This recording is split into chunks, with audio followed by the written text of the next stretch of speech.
নমস্কার বন্ধুরা, সকলকে আমার চ্যানেলে স্বাগত। পেনশনারদের অতিরিক্ত পেনশন বৃদ্ধি সংক্রান্ত এই মুহূর্তে একটি বেশ ভালো বা অত্যন্ত গুরুত্বপূর্ণ খবর সামনে এসেছে। এই খবরটি কি বিষয়ক এবং কি বলা হয়েছে এই খবরে আজকের ভিডিওতে বিস্তারিতভাবে আলোচনা করব। ভিডিওটি পেনশনারদের অতিরিক্ত পেনশন বৃদ্ধি সংক্রান্ত অত্যন্ত গুরুত্বপূর্ণ, তাই প্রথম থেকে শেষ পর্যন্ত অবশ্যই ধৈর্য সহকারে দেখবেন এবং ভালো লেগে থাকলে অবশ্যই একটি লাইক করবেন এবং সকলের সঙ্গে শেয়ার করবেন।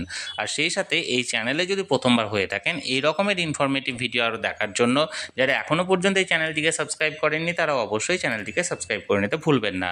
তাহলে চলুন আমরা বিস্তারিত জেনে নিই। এখন এই অর্ডারটি জারি করা হয়েছে government of India, ministry of labour and employment, Lok Sabha, unstarred question number 3636, অর্থাৎ 3636 নাম্বার সিরিয়ালের যে কোশ্চেনগুলো করা হয়েছিল লোকসভাতে মিনিস্ট্রি অফ লেবার অ্যান্ড এমপ্লয়মেন্টের কাছে, সেই প্রশ্নের কি সংক্রান্ত প্রশ্ন ছিল এবং কি উত্তর দেওয়া হয়েছে সেই বিষয়ক এখানে অর্ডার।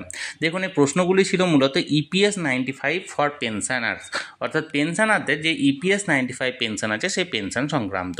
দেখুন প্রশ্নে কি ছিল, will the minister of labour and employment be pleased to state, labour and employment minister কি যথাযথভাবে বলবে কি প্রশ্ন। দেখুন দুটো প্রশ্ন, whether there is any proposal by the government to increase the minimum pension under the EPS 95 from rupees 1000 to rupees 7500 per month, and if so, the time by which the pensioner are likely to get the benefit therefrom।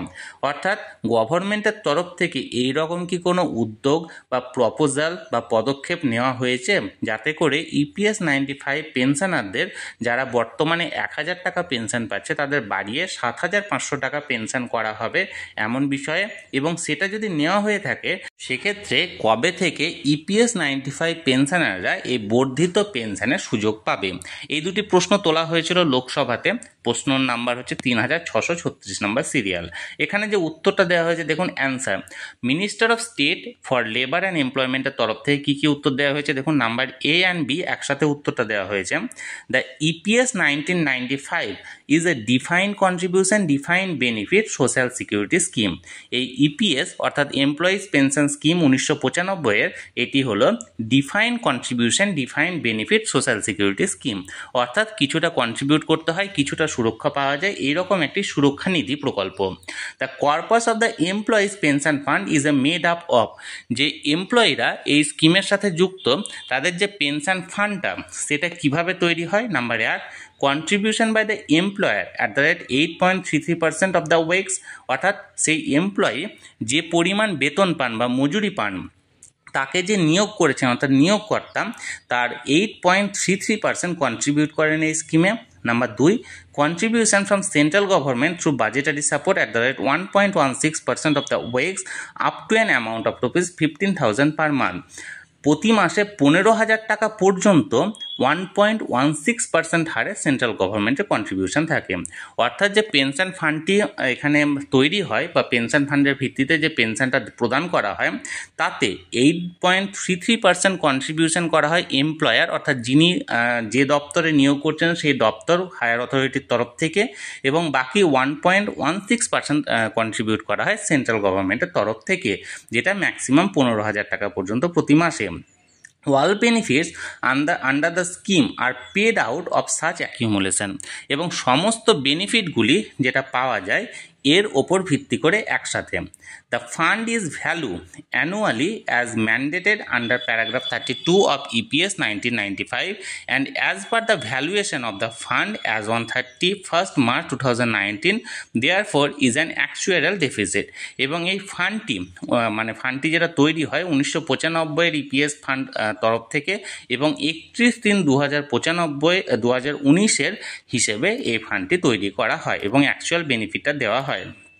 However, the government is providing a minimum pension of rupees 1000 per month to the pensioner under the EPS 1995 by providing budgetary support।